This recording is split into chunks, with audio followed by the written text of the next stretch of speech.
জুলাইয়ের শেষ দিকে আমাদের যে শোক মিছিল ছিল প্রেস ক্লাবে 28 বা 29 তারিখ হবে, সেখানে প্রেস ক্লাবে শোক মিছিল করতে দেয়নি। পরবর্তী পর্যায়ে ফ্যাসিস্ট স্বৈরাচারের পুলিশ বাহিনী সারা ঢাকা শহরে অনাচারে বিএনপি নেতাকর্মীদের মধ্যে গুলিবর্ষণ করেছে।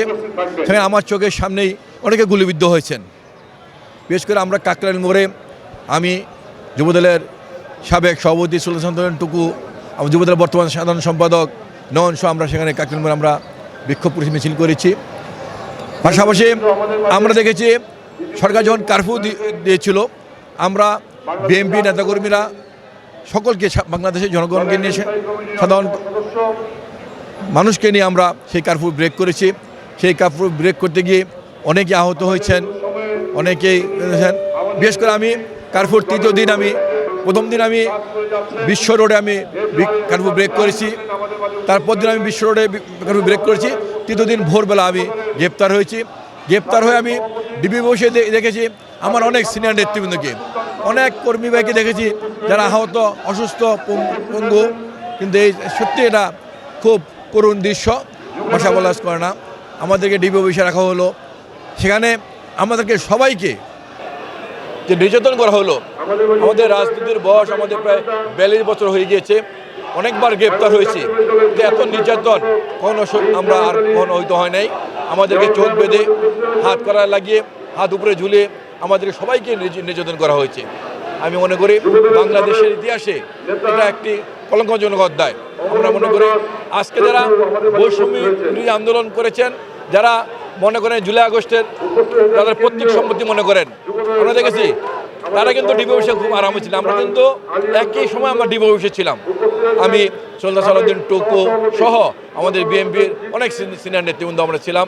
আমিনুল ছিল, পার্থ সাহেব ছিল, বিপিন নুরু ছিল, অনেকে আমরা ছিলাম। খুব ডিবি অফিসে কষ্টে, আমরা ঠিকমতো খাওয়া খাইতে পারিনি। কিন্তু এই যে আজকে এনসিপি নেতারা, তারা কিন্তু ডিবি অফিসে হারুনের ক্যান্টিনে ভালো ভালো মাংস তারা খেয়েছেন, তারা কিন্তু ঘুরে বেরিয়েছেন। এটাই হলো আজকে তারা এই জুলাই আগস্টের দাবিদার। এটা সত্যি লজ্জাজনক ঘটনা। আমরা মনে করি জুলাই আগস্টের দাবিদার বাংলাদেশের সকল মানুষ। আমরা মনে করি বাংলাদেশের প্রতিটি মানুষ, কেউ হয়তো সক্রিয় অংশগ্রহণ করেছিল, কেউ মানসিকভাবে সহযোগিতা করেছিল, তাই সবাই দাবিদার।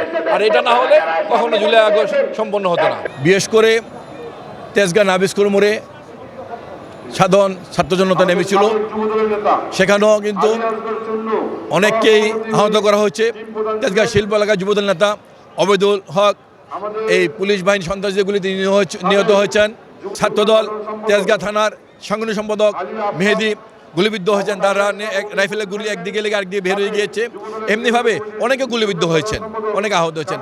আমরা মনে করি বাংলাদেশের ছাত্র জনতা সেদিন ঐক্যবদ্ধভাবে নেমেছে বলেই এই ফ্যাসিস্ট সরকারের পতন হয়েছে। এটা কারো প্রত্যেক সম্মতি নয়। আজকে যারা প্রত্যেক সম্মতি মনে করছেন, তারা কিন্তু আন্দোলন বন্ধ করে দিয়েছিলেন। আন্দোলন বন্ধ করার পরে বিএনপির ভারপ্রাপ্ত চেয়ারম্যান তারেক রহমান বাংলাদেশের ছাত্র সমাজকে, যুব সমাজকে, শ্রমিক সমাজকে ফোন করে তিনি মাঠে নামিয়েছেন, এবং এই কারণে কিন্তু আন্দোলন সম্পন্ন হয়েছে। আমি মনে করি এই আন্দোলনের সফলতার দাবিদার একমাত্র তারেক রহমান।